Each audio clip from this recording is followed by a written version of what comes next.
В известном нидерландском зоопарке Royal Burgers Zoo, расположившемся в живописном городе Арнем, наступили тихие и грустные дни.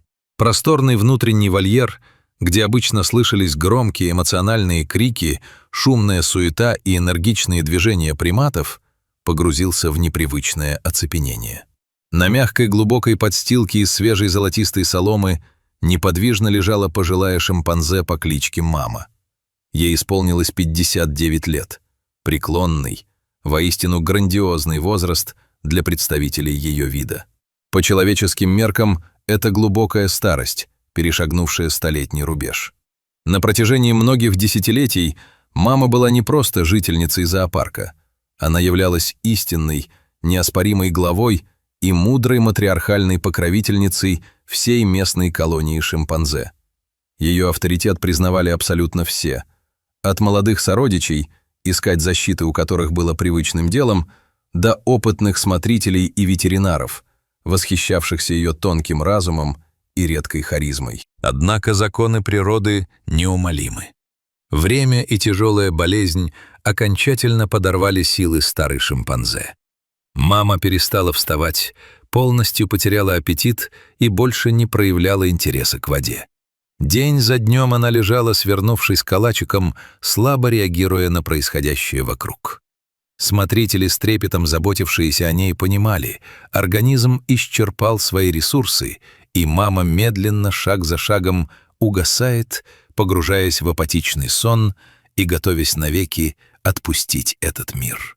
История Мамы — это история эпохи. В далеком 1972 году молодой и амбициозный нидерландский ученый-биолог, профессора Яна ван Хофф, стал одним из основателей уникальной социальной колонии шимпанзе в зоопарке Арнема. В те времена наука о поведении животных только открывала невероятную глубину эмоционального мира приматов.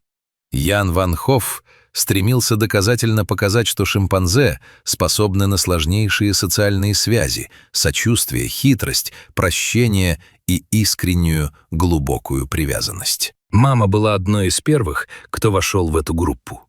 В молодости она отличалась невероятным темпераментом, сильным характером и удивительной способностью гасить конфликты внутри стада.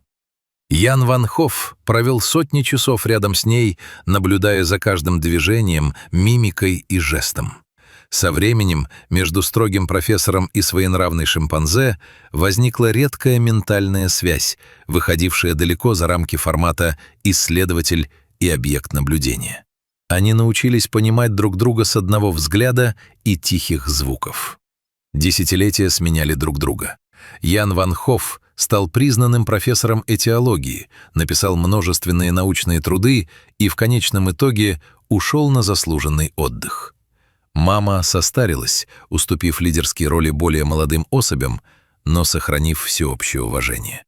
Хотя ученый уже давно не работал в зоопарке ежедневно, в памяти обоих неизменно хранилось воспоминание об их совместном прошлом. Когда известие о критическом состоянии Мамы дошло до профессора Яна ван Хоффа, он мгновенно принял решение отправиться в Арнем. Смотрители зоопарка предупредили его: ситуация безнадежна. Старая шимпанзе находится в полубессознательном состоянии, отказывается от любой пищи и лакомств и практически не открывает глаз, медленно погружаясь в небытие. Ян вошел в привычное здание зоопарка с тяжелым сердцем. Когда для него открыли двери внутреннего вольера, он увидел удручающую картину. В углу комнаты, свернувшись на соломе, лежало худенькое, слабое тело с поредевшей сидеющей шерстью. Мама лежала спиной к входу и ничем не демонстрировала, что слышит шаги входящих людей. Один из работников зоопарка на коленях приблизился к шимпанзе и осторожно попытался предложить ей маленький кусочек банана и немного воды. Но Мама даже не подняла головы. Ее глаза оставались полузакрытыми, взгляду не хватало фокусировки. Вся ее поза выражала полную отстраненность от внешнего мира и готовность сделать последний шаг. Ян ван Хофф глубоко вздохнул, медленно подошел ближе и тихо опустился на колени прямо рядом с соломенной подстилкой. Профессор осторожно протянул руку. Его ладонь легла на исхудавшее плечо и спину мамы. Он начал мягко, поглаживающими движениями перебирать ее шерсть, точно так же, как делал это десятки лет назад, когда они были молоды. Ян заговорил с ней. Его голос звучал тихо, ласково и размеренно, произнося ее имя с давно знакомыми интонациями. Первые секунды казалось, что ничего не изменится. Мама продолжала лежать неподвижно. Но затем произошло нечто удивительное. Сквозь туман угасающего сознания старая шимпанзе вдруг уловила едва заметный, но бесконечно родной запах. До ее слуха дошли вибрации голоса, который она не слышала уже долгое время. Мама медленно, с явно ощутимым усилием, начала поворачивать голову. Ее темные глаза встретились со взглядом пожилого мужчины с седыми волосами, стоящего перед ней на коленях. На ее морщинистом лице сначала отразилось глубокое напряжение, а затем мгновенная, вспыхнувшая изнутри, ярчайшая озаренность. Внезапно вся апатия и усталость исчезли, уступив место невероятному всплеску эмоций. Глаза мамы, секунду назад казавшиеся тусклыми и выцветшими, наполнились жизненным светом, радостью и узнаванием. То, что развернулось в следующие минуты, заставило замереть и смахнуть слезы всех, кто находился в этот момент в вольере. Старая обессиленная шимпанзе, у которой еще минуту назад не было сил даже повернуть голову, широко опый рот в эмоциональном, ликующем, приветственном крике. Ее лицо расплылось в самой настоящей, искренней и доброй улыбке.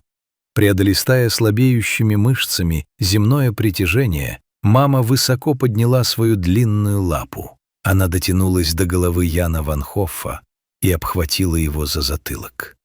С удивительной для своего состояния нежностью она притянула профессора к себе и крепко обняла за шею. Ян наклонился еще ниже, прижавшись лбом к ее голове. Мама ласково поглаживала его седые волосы, проводила пальцами по его щеке и плечам, издавая тихие, нежные, воркующие звуки. В этом жесте не было ни тени животного дикого инстинкта. Это была чистая, осознанная человеческая нежность, проявление огромной признательности и любви. Они пробыли в этих объятиях некоторое время. Профессор непрерывно гладил ее по спине, шептал слова благодарности за все годы и прощался со своей давней подругой. Мама успокоилась.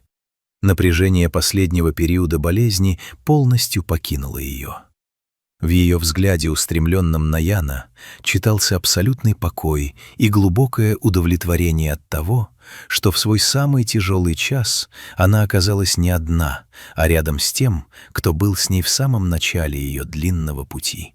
Встреча Яна ван Хоффа и мамы длилась недолгие минуты, но значение этого момента невозможно переоценить. Даровав старой шимпанзе последнее утешение и искреннюю радость узнавания, профессор попрощался и покинул вольер. Совсем вскоре после этого визита мама тихо и спокойно скончалась, уйдя из жизни во сне. Видеозапись этой встречи, попавшая в сеть, мгновенно разлетелась по всему миру и затронула сердца миллионов людей. Она стала самым наглядным, трогательным и неопровержимым доказательством того, насколько сложен и прекрасен внутренний мир животных. Мама и Ян ван Хофф доказали: настоящая привязанность, память, верность и любовь способны преодолевать не только годы и болезни, но и границы между абсолютно разными биологическими видами. Это история о том, что разум и чувствующая душа — это не исключительная привилегия человека, а великий дар природы, объединяющий нас с окружающим живым миром.